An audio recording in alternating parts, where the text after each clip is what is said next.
ये video class 10 West Bengal board के students के लिए है।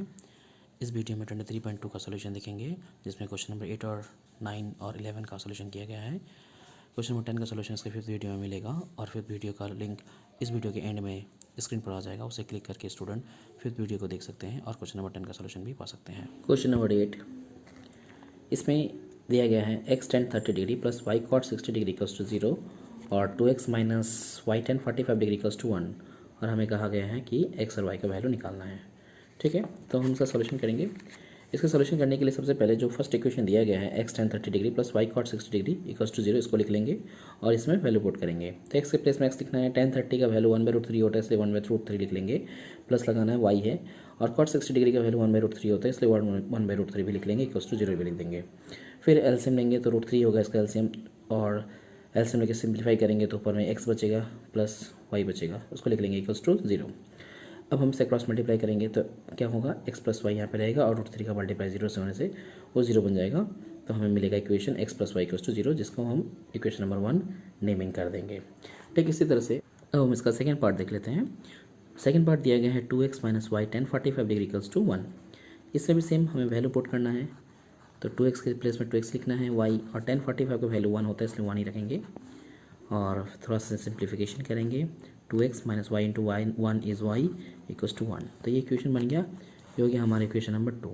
अब ये जो इक्वेशन 1 और इक्वेशन ये 2 ये दोनों मिला, इसे हमें सॉल्व करना है। किसी भी मेथड का इस्तेमाल करके हम इसको सॉल्यूशन कर सकते हैं, तो ज़्यादा बेटर होगा कि हम मेथड ऑफ एलिमिनेशन का इस्तेमाल करें और फिर इन दोनों को सॉल्व करके x और y का वैल्यू निकालेंगे। अब हम दोनों इक्वेशन को सॉल्व कर लेंगे। पहले equation x plus y equals to 0 और दूसरा equation 2x minus y equals to 1। इसमें हम मेथड ऑफ एलिमिनेशन का इस्तेमाल कर सकते हैं। तो देख पा रहे हैं कि ऐड करने पे ये y और y कैंसिल हो जा रहा है, इसलिए y और y कैंसिल हो गया और 2x और x मिलके 3x बन गया, वो 0 और 1 ऐड होके 1 बन गया। फिर हम x का वैल्यू निकालेंगे तो x इक्वल्स टू 1/3 बन जाएगा। अब इस x का वैल्यू हमें इक्वेशन 1 में बिठा देना है। Putting the value of x इन 1, अगर हिंदी में लिखना हो तो x का मान समीकरण 1 में रखने पर। अब जो इक्वेशन 1 था वो था x plus y equals to 0, इसमें हम पुट करेंगे तो x plus y equals to 0 है और हम x का वैल्यू 1/3 हमें मिल चुका है, हम बैठाएंगे यहाँ पे, तो x के प्लेस में 1/3 रख दिए, प्लस रखा गया है, y भी लिखा गया है इक्वल्स टू 0। अब ये 1/3 को लेफ्ट साइड से राइट साइड में ले जाएंगे और 1/3 का साइन चेंज हो जाएगा, तो y इक्वल्स टू बन जाएगा -1/3। इस तरह से x का वैल्यू हो गया 1/3 और y का वैल्यू हो गया -1/3। ये हो गया हमारा आंसर।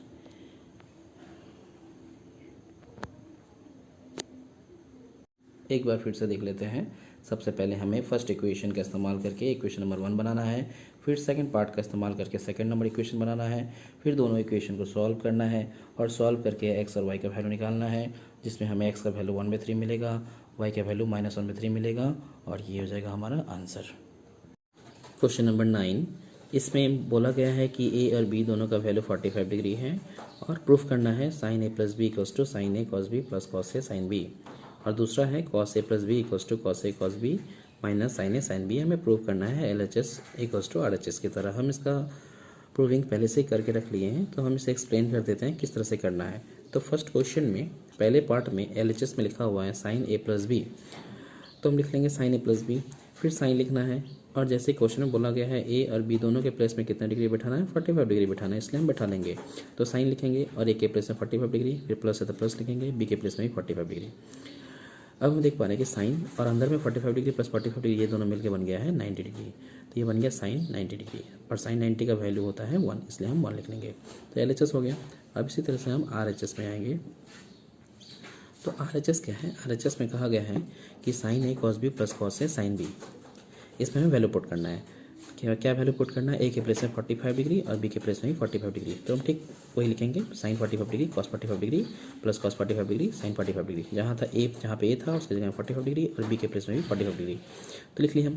साइन 45 डिग्री का वैल्यू 1/√2 होता है तो 1/√2 लिख लेना है, cos 45 का वैल्यू भी 1/√2 होता है तो 1/√2 लिख लेना है, प्लस है तो प्लस लिखेंगे, cos 45 का वैल्यू 1/√2, cos साइन 45 डिग्री का वैल्यू 1/√2, तो इस तरह से हम लिख लिए।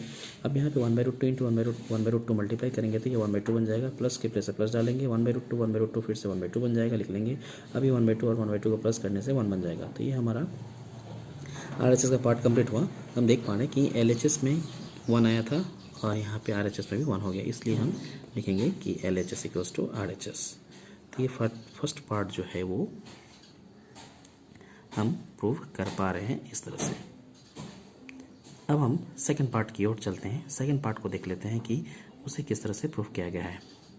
तो इसमें भी सेम उसी प्रोसेस का फॉलो करना है और हम इसे भी ठीक उसी तरह से ही प्रूविंग करेंगे। तो पहले LHS में कहा गया है cos A plus b equals to हमें बैठा देना है A के प्लेस में 45 डिग्री और B के प्लेस में 45 डिग्री। तो हम यहाँ पे लिख लिए हैं cos 45 डिग्री प्लस 45 डिग्री, और 45 डिग्री प्लस 45 डिग्री कितना डिग्री होता है, 90 डिग्री होता है। तो हम नीचे लाइन में लिखेंगे cos 90 डिग्री, और cos 90 डिग्री का वैल्यू होता है 0, तो हम 0 लिख लेंगे। ठीक इसी तरह से RHS में काम करना है। RHS में जो वैल्यू दिया गया है वो है cos A cos B minus sin A sin B, और A के प्लेस में B के प्लेस में 45 डिग्री बैठा के हम पहले की तरह इसमें भी लिख लेंगे। तो ये बन गया cos 45 degree minus sin 45 degree sin 45 degree.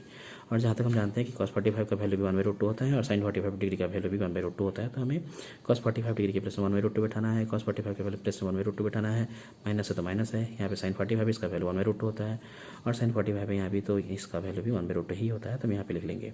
अभी 1/2 मल्टीप्लाई करने से 1/2 बन गया, माइनस है तो माइनस लगाएंगे, 1/2 यहाँ मल्टीप्लाई होकर 1/2 बन गया। अभी 1/2 माइनस 1/2 करेंगे तो 0 हो गया। यहाँ पे हमने देखा था कि LHS में 0 आया था और RHS में भी 0 आया था, इसलिए LHS और RHS दोनों सेम हो गया और यही प्रूविंग भी कंप्लीट हो गया है।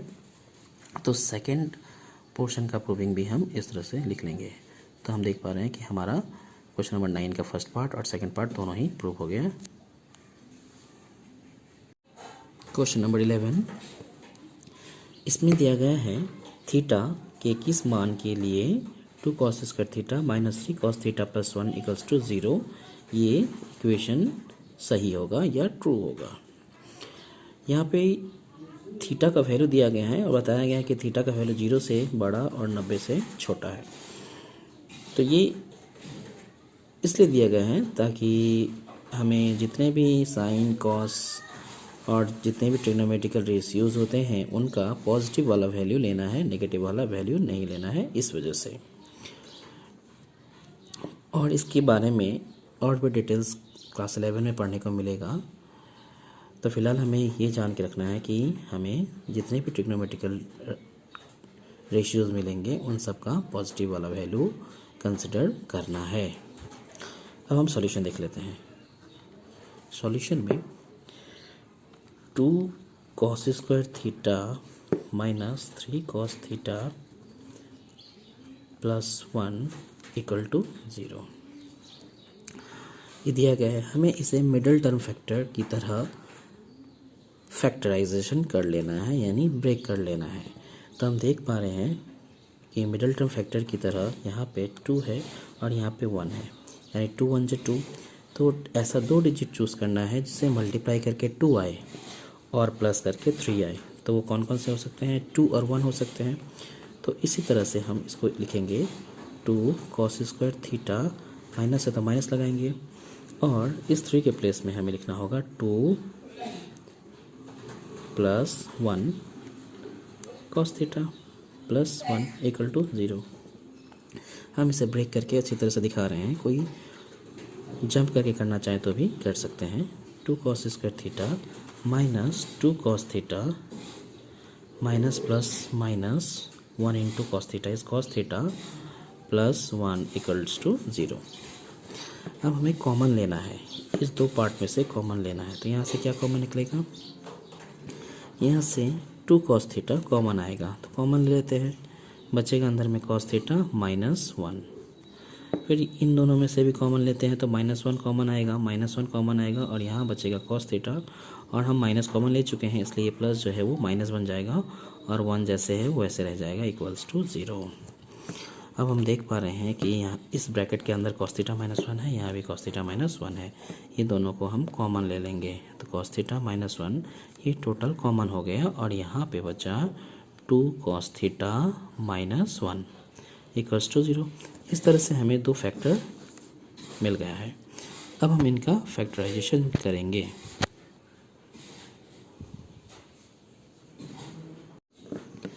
Either cos theta -1 equal to 0, तो cos थीटा इक्वल्स टू 1 लिखेंगे और हम देखेंगे कि cos के कौन से डिग्री का वैल्यू 1 होता है। तो हम जानते हैं cos 0 का वैल्यू, cos 0 डिग्री का वैल्यू 1 होता है। तो अगर हम कंपैरिजन करते हैं बोथ साइड तो हमें थीटा का वैल्यू मिलता है 0 डिग्री। तो यहाँ पे हमें थीटा का वैल्यू 0 डिग्री मिला। अब इसका जो सेकंड फैक्टर है उससे हम देखते हैं क्या मिलेगा। तो और लिख के हम लिखेंगे 2 cos थीटा -1 इक्वल टू 0। अगर ये 0 है तो फिर हम लिखेंगे 2 cos थीटा इक्वल्स टू 1 और cos थीटा इक्वल्स टू 1/2। अब हमें देखना है कि ये cos का कौन से डिग्री का वैल्यू 1/2 होता है। तो कौन सी डिग्री का वैल्यू 1/2 होता है? cos 60 डिग्री का वैल्यू 1/2 होता है। अब कंपैरिजन करेंगे बोथ साइड, तो थीटा के प्लेस में 60 डिग्री है, इसलिए थीटा का वैल्यू जो हो गया वो हो गया 60 डिग्री। तो हमें थीटा का दो वैल्यू मिला, एक 0 डिग्री और दूसरा 60 डिग्री। तो थीटा का कितना आंसर हो गया? 0 डिग्री और 60 डिग्री। और ये दोनों ही आंसर 0 और 90 के बीच में है। जैसे कि हमारे क्वेश्चन में कहा गया था कि थीटा का वैल्यू 0 और 90 के बीच में होना चाहिए, तो ठीक हम उसी तरह से देख पा रहे हैं कि हमारा जो आंसर आया है थीटा का वैल्यू वो 0 और 60 है। इसका मतलब ये 0 और 90 के बीच में है। तो इस तरह से हमारा जो आंसर है वो इसका कंप्लीट हो गया।